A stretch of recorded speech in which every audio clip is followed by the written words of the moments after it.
हाय, good afternoon. CNBC आवाज Motilal Oswal studios में आप सबका स्वागत है।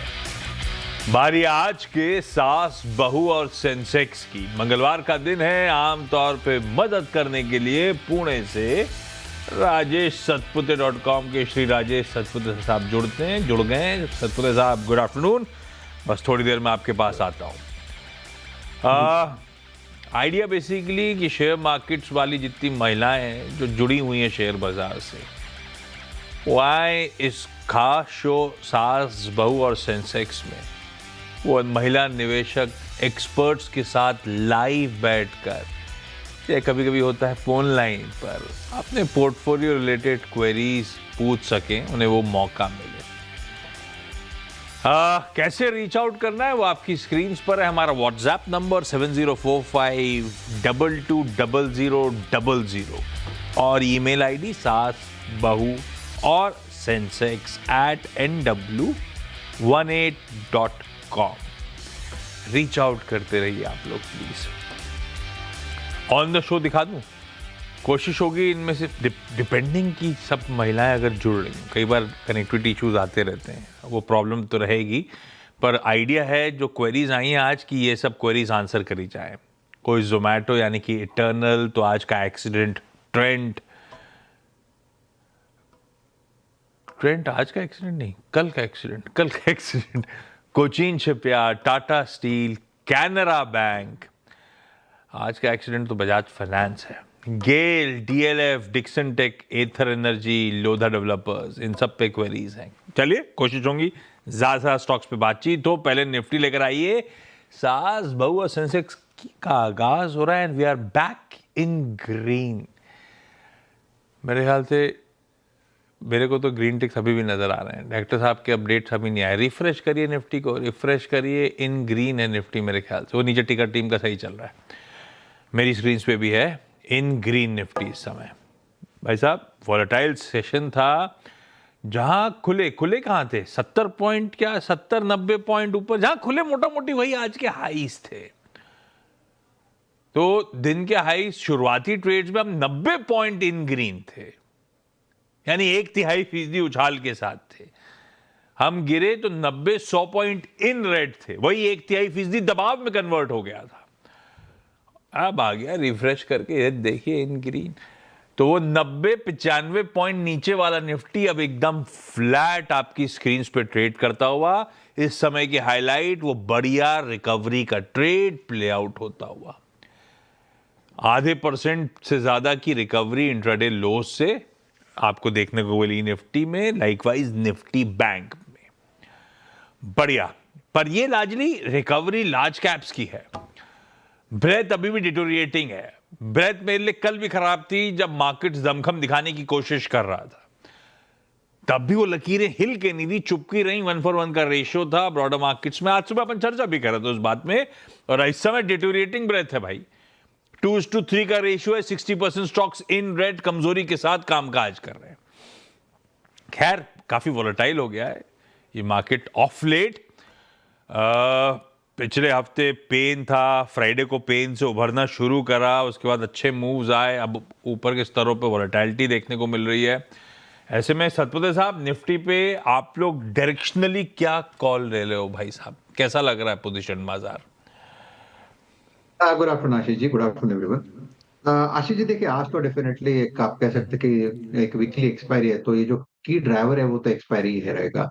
तो जनरली हम देखते हैं वीकली एक्सपायरी में ऑप्शन राइटर ज्यादा हावी होते हैं, और ये हम सुबह से देख रहे हैं जिस तरह से वोलेटिलिटी, चॉपीनेस है। अर्ली सेशन में हम अपने देखा एक शार्प डिप था, उसके बाद ये रिकवरी, तो ऑब्वियसली ऑप्शन राइटर के फेवर में जाता है, जिन्हें दोनों तरफ का प्रीमियम आप कह सकते खाने को मिलता है। दैट इज व्हाट वी से। सो ये अनप्रेडिक्टेबल से मूव है, और इसके लिए हम आज का जो एक थोड़ा सा बायस जो है एट दिस लेवल अगर आप देखें तो थोड़ा सा न्यूट्रल रखे। निफ्टी इन पर्टिकुलरली बात करें तो निफ्टी फिर से अपने रेजिस्टेंस जोन में जा रहा है, जो करीबन 25,650 के आसपास है।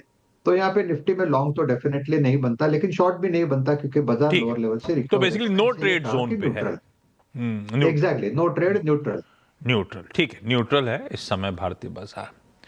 सवाल जो आपके सिलसिले की शुरुआत कर दें, कुछ बढ़िया रिकवरी के ट्रेड्स हैं, वो बाद में मेंशन हुए, टिकट टिप चलाती रहेगी नीचे आपके लिए। गुरदासपुर, नासिक, फिर उडुपी और नोएडा जाना है। नासिक से सोनाली शिंदे जी जुड़ती हुई। Sonali ma'am hi. कहाँ है डॉक्टर साहब? कोई दिख नहीं रहा, आप दिखा नहीं रहे हो। ओ, सोनाली मैम का कैमरा ऑफ हो गया है। ठीक है, इस बीच चलते हैं गुरदासपुर, मीरा खोसला मैम के पास। Meera ma'am hi, good afternoon, कैसे हो आप? और पहली क्वेरी कौन सी मैम? पहला सवाल कौन सा? बढ़िया जी। वो मेरा पीएफएल के बारे में था, लेकिन वो मैंने सुबह एलोकेट हो गया मेरे को अकाउंट में। अब मेरे को आप ये नहीं बताइए। मतलब पीएफएल के बारे में था, एलोकेट हो गया मतलब? नहीं नहीं, वो मैंने कस्टमर केयर से बात करके वो एलोकेट कोई अच्छा प्रॉब्लम हो रही थी, आपने सॉर्ट आउट कर लिया अपने ब्रोकर के कस्टमर केयर से। ठीक है, जी जी। अभी सवाल कौन सा? अब आप मेरे को ये बताएं कि 3 दिन से वो अपर सर्किट में है, कौन सा? क्या मैं बुक कर लूं उसको? मेरे को अच्छा मुनाफा हो रहा है उसमें। नहीं, कौन सा अपर सर्किट पे? पीरामल फाइनेंस लिमिटेड, जो न्यू लिस्टिंग लिस्टिंग लिस्टिंग, लाइए लाइए लाइए। अपर सर्किट पर है जा रहा। डॉक्टर साहब खींचो जरा यार, देखें जरा। वो परसों नरसों की लिस्टिंग हमने बढ़िया दिखाई थी, बढ़िया लौट के आया। अब सतपुते साहब, अभी इसकी चार्ट्स वार्ट्स तो सब समीकरण बैठ नहीं रहे हैं, पर जब बढ़िया मूव्स बन रहे हैं, प्राइस डिस्कवरी का सिलसिला अभी चल ही रहा है, तो काहे निकल जाए? सतपुते साहब क्या कहते हो आप? ऑब्वियसली आशीष जी, अगर क्योंकि अभी देखिए जनरली होता है क्या कि कोई नया लिस्टिंग होता है तो उसमें प्राइस डिस्कवरी हम कहते हैं। ये प्राइस डिस्कवरी डिस्कवरी के लिए बुल और बेयर का जो टशन चलता है वो एक आध महीना और चलेगा। तो जो चार्ट देख के तो लगता है कि यहाँ पे कोई दिक्कत वाली बात तो नहीं लगती, क्योंकि 1260 के बाद ये अभी 1450 पे खड़ा है। दैट सिंपली शोज कि पिछले दिनों से बायर यहाँ पे ज्यादा एक्टिव है, तो I think you can hold. Hold करिए मैम, सही बात है, कोई जरूरत नहीं अभी निकलने। यही इशू आ रहा था कि ब्रोकर से जिसके लिए बातचीत करी आपने कि स्टॉक दिख नहीं रहा था आपके पोर्ट, ऐसा था क्या? जी जी जी। हाँ, हाँ सुबह नहीं होता दिखी। है, डीमैट में दिख नहीं रहा होगा, आ गया होगा बाद में। कई बार क्या होता है, ट्रेडिंग अकाउंट में नहीं दिख रहा होता है। जब ये सब रीलिस्टिंग वगैरह होती है तो डीमैट में जाके अकाउंट होल्डिंग देखनी पड़ती है, तब दिखते हैं। फिर वो ट्रेडिंग में मार्क करके लाना पड़ता है, फिर ट्रेड पे आते हैं। खैर वो आपने सॉर्ट आउट कर लिया, कोई दिक्कत नहीं। इसको होल्ड करेंगे मैम, अभी पीरामल फाइनेंस को निकालने की फिलहाल तो कोई जल्दी मत करिए, अभी ऐसा कोई रीजन दिखता नहीं है। नासिक से सोनाली शिंदे जी जुड़ती हुई। सोनाली मैम कहां चले गए थे? सोनाली जी गुड आफ्टरनून। ऑडियो अनम्यूट करना पड़ेगा, आपकी आवाज नहीं आ रही है।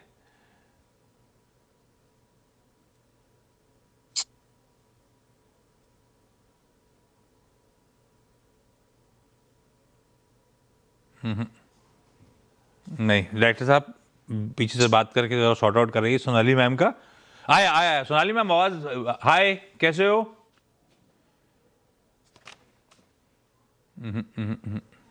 नहीं, फोनर पे कोई है डायरेक्टर साहब?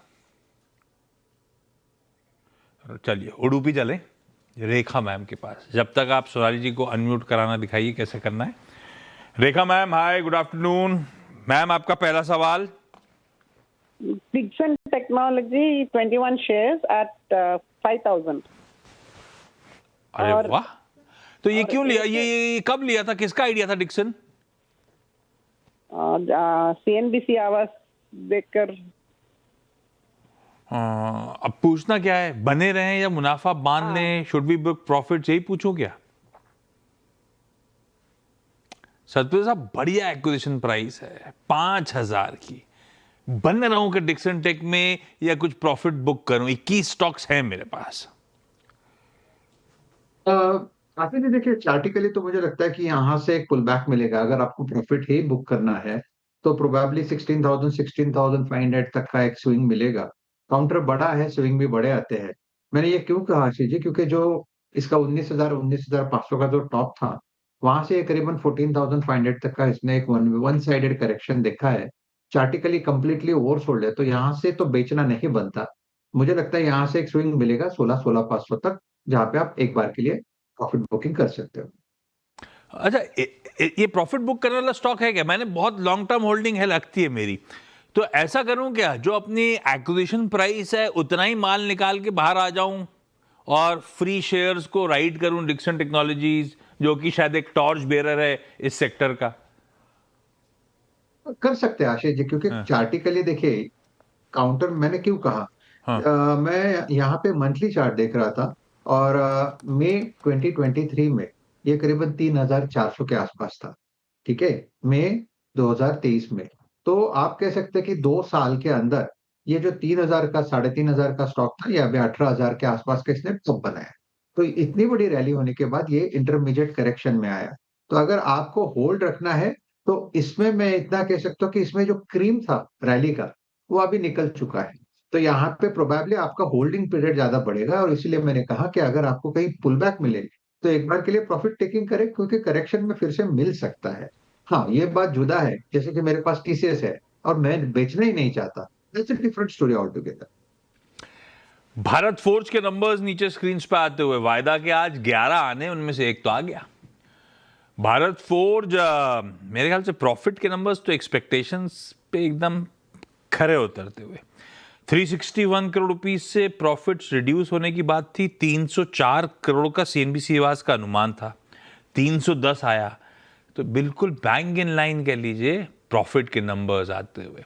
हालांकि भारत फोर्ज में ना बहुत सारे मूविंग पार्ट्स हैं, इसलिए मैनेजमेंट रेवेन्यूज के फ्रंट पे मिस है। इसीलिए मैनेजमेंट कमेंट्री इंपॉर्टेंट होगी, क्योंकि यूएस में वो क्लास 8 ट्रक्स, वो बड़ी वाली गाड़ियां जो ट्रक्स होते हैं उनको लेकर, नॉन ऑटो को लेकर डिमांड गड़बड़ाई है, टैरिफ्स लगे हुए हैं और इनके लिए क्या हो गया, डिफेंस चमकता सितारा बनता चले जा रहा है। और दूसरा, डोमेस्टिक ऑटो इंडस्ट्री ने अच्छा करा है, तो काफी हद तक बैलेंस आउट हुआ होगा। फिर भी कमेंट्री इंपॉर्टेंट। रेवेन्यूज के फ्रंट में एक स्लाइट डिसअपॉइंटमेंट अब तक तो नजर पड़ता है मुझे, लेकिन ये आंकड़े रिविजिट करने चाहिए मेरे ख्याल से रेवेन्यूज के। ये स्टैंडअलोन बेसिस पे रेवेन्यूज आपकी स्क्रीन पर आ रहे होंगे, जिसपे हमारा पोल भी है। ठीक है, तो 20 to 46 करोड़ रुपीस के एक्सपेक्टेशन के सामने 1900 करोड़ रुपए के आसपास का रेवेन्यू आता हुआ। ऑपरेशनली हमारा एक्सपेक्टेशन था 300 बेसिस पॉइंट्स मार्जिन्स कॉन्ट्रैक्ट होंगे, देखते हैं क्या होता है। और इसका मेरे ख्याल से स्टैंडअलोन के साथ साथ कंसोलिडेटेड भी चलाएगा, तब ये सारा का सारा धंधा एक साथ पता चलेगा मूड माहौल है कैसा। खैर, कंसोलिडेटेड बेसिस पे रेवेन्यूज 9% दरअसल बढ़ते हुए नजर आएंगे आपको साल दर साल। चार्ट देख लेंगे सत्य साहब, भारत फोर्ज का चार्ट कैसा, नंबर्स पर रिएक्शन तो ठीक ही है, कमेंट्री अवेटेड है। आशीष जी, देखिए चार्टिकली तो डेफिनेटली अच्छा ही लग रहा है, लेकिन ये अपने रेजिस्टेंस पे आके खड़ा है। इसका रेजिस्टेंस अगर आप देखें तो 1360 से 1380 ये इसका एक रेजिस्टेंस का जोन है। अगर इस जोन को ये सरपास करता है Ashish ji, then only you can say कि यहाँ पे नया लेग शुरू होगा। प्रोबेबली इन दैट केस इसका जो नेक्स्ट टारगेट होगा वो कम से कम 1500 प्लस का होगा। अगर पोजीशन है तो बने रहे, क्योंकि इसका जो सपोर्ट मैं देख रहा था 1300 के आसपास है। तो अगर पोजिशनली आपके पास स्टॉक है तो 1270 के कौन स्टॉप है? लॉस के नया। साथ होल्ड रखे। ओके, 1350 1370 के बाद आप स्टॉप लॉस को ट्रेल करें, ब्रेकआउट मिले तो। कंसोलिडेटेड नंबर स्क्रीन पे वो एक बीट है और दैट एक्सप्लेन्स भारत फोर्ज दिन के हाईस पे क्यों जा रहा है। चाहे वो रेवेन्यू, चाहे वो मार्जिन, चाहे वो प्रॉफिट के नंबर्स हो, एक्सपेक्टेशन से बेहतर है कंसोलिडेटेड बेसिस पे। नेहा मैम जुड़ती हुई नोएडा से। नेहा जी हाय, गुड आफ्टरनून, सवाल पूछो ma'am. Hello sir, good afternoon. Hi ma'am. Sir, मैंने इटर्नल लिया है 224 की प्राइस पे और मेरे पास 420 शेयर्स हैं। सो मैं आपका व्यू पॉइंट जानना चाहती हूँ, should I hold or I sell? I have some profit on it. Eternal वैसे आज बढ़िया इंट्राडे दिखाइएगा, जब रिकवरी आ रही है मार्केट्स में तो कुछ चुनिंदा स्टॉक्स बहुत बढ़िया कर रहे हैं। ये देखिए इटर्नल क्या मूव दिखाया है। खैर सतपुत्र साहब, चार्ट्स कैसे? देखिए एक करेक्टिव चार्ट है। मेरे हिसाब से ये 280 तक टूटेगा, करेक्ट होगा। तो यहाँ पे अगर आपकी पोजीशन है तो आपको एक स्ट्रिक्ट स्टॉप लॉस रखना पड़ेगा जो 300 के नीचे रहेगा। तो ओवरऑल इसका स्ट्रक्चर देख के लगता है कि फिलहाल तो ये जो करेक्शन है तो मैं तो थोड़ा सा अवॉइड करूंगा आशीष जी। तो फिर मेरी 224 मैंने ही खरीद है, मुनाफा बांध लूं क्या? करना चाहिए आशीष जी। एक्चुअली हो क्या रहा है, आज मुझे ना किसी भी अपने व्यूअर का फोन सुनना ही नहीं दे रहा है। तो मैं हाँ तो मैं बताता हूँ, ओ ऐसा आपको बताना था। आपके भरोसे 420 स्टॉक हैं, हाँ। 224 ही खरीद है मैम की। ओके आशीष जी, फिर इन दैट केस 300 के नीचे स्टॉप लॉस रखे, 320 से लेके 330 के आसपास मिले तो एग्जिट करें। ओके, सोनाली मैम जुड़ी क्या? फाइनली सोनाली मैम, सवाल पूछ डालो जल्दी से आप। Good afternoon. Good afternoon sir. Ma'am पहला सवाल। सर मेरे पास टाटा स्टील के 400 शेयर से 99 की बाइंग है। तो मुझे ऐसे पूछना था कि मैं ये 5 साल तक रख सकती हूँ क्या? अरे वाह, अब भी लेकिन होता बड़ा सिक्लिकल मामला है। सत्वर साहब अभी तो सब कुछ फेवर में मेटल्स के। 5 साल का तो टाइम होराइजन मेरे लिए मेटल वाला है नहीं। ये सिक्लिकल्स हैं, उस साइकिल को प्ले करके बाहर आ जाना है। सत्वर साहब टाइम आ गया एग्जिट लेने का कि नहीं आया, ये बताओ आप। मेरे हिसाब से आशीष जी ये 185 का लेवल एक क्रूशियल लेवल है इसके लिए। हमने पिछले बार भी देखा था 180 185 का स्ट्रक्चर इस रेजिस्टेंस को तोड़ने में ये विफल रहा। तो probability this is just you can say कि यहाँ से आपको एग्जिट लेना है तो ये एक अच्छी अपॉर्चुनिटी है। रही बात ये कि आपको 5 साल रखना है तो अगर आपको लेना ही है तो आप फिर से डिप में री एंटर कर सकते हैं। और आशीष जी आपने बिल्कुल सही कहा, सिक्लिकल है। रैलीज में बेचना ठीक रहता है और करेक्शन में बाय करना that should be how that is how you should buy metal stocks or you can sell the metal stock. That is तो what we have मतलब observed. टाटा स्टील So में for me 180 85 हाँ, 85 में बेच दीजिए एक बार के लिए। तो वो आ गए लेवल्स मोटा मोटी। तो इन लेवल्स के आसपास यहाँ से 180 185 के जोन्स के आसपास मुनाफा बांध लो मैम, और करेक्ट हो टाटा स्टील तो वापस री एंटर कर लेना, वो बात है अलग। मुनाफा बांधा जा सकता है इस काउंटर पे इन लेवल्स के आसपास।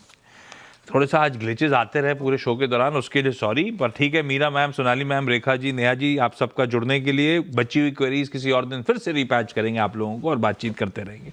सतपुत्र साहब बने रहेंगे ब्रेक के उस पार, उनसे जानेंगे आज की ट्यूसडे की SBS stock pick. SBS stock pick की बारी। रिजल्ट नीचे काफी सारे आ रहे हैं, आप लोग नजर रखिए। जो इंपॉर्टेंट होंगे वो गेस्ट के साथ बातचीत करता चलूंगा। सतपुत्र साहब आज कौन सा पिक? आशीष जी देखिए कोफोर्ज पे नजर है, थोड़ा आईटी थोड़ा सेफ्टी दे रहा है, डाउन साइड रिस्ट्रिक्टेड है, तो यहाँ पे एज ए ट्रेडर मुझे वो सेफ्टी ज्यादा इंपॉर्टेंट लग रही है। कोफोर्ज बाय रहेगा। 1796 चल रहा है, स्विंग का टारगेट होगा करीबन 1830 से लेकर 1840। तो 1796 के आसपास है। 1790 का वो ब्रेकआउट ये थ्रेशोल्ड लेवल था, तो 1790 के हिसाब से 1780 का स्टॉप लॉस होगा कोफोर्ज। कल से सत्तर साहब ने आईटी पकड़ लिया है, बढ़िया ट्रेड्स मिले जा रहे हैं, और इस समय का प्रिफर्ड आइडिया है कोफोर्ज 1780 के स्टॉप के साथ। सतपुत्र साहब थैंक यू सो मच जुड़ने के लिए। अच्छा, हमारी अगली मुलाकात 1:27 पे न्यूयॉर्क कंपनी में होनी है। 2 बड़े आईपीओज आज से सब्सक्रिप्शन के लिए खुले हैं, उसमें से एक फिजिक्स वाला, इस कंपनी के टॉप मैनेजमेंट से चर्चा और उसके बाद एक एनालिस्ट का पर्सपेक्टिव। तो 360 डिग्री कवरेज 1:30 देखिएगा। नमस्कार।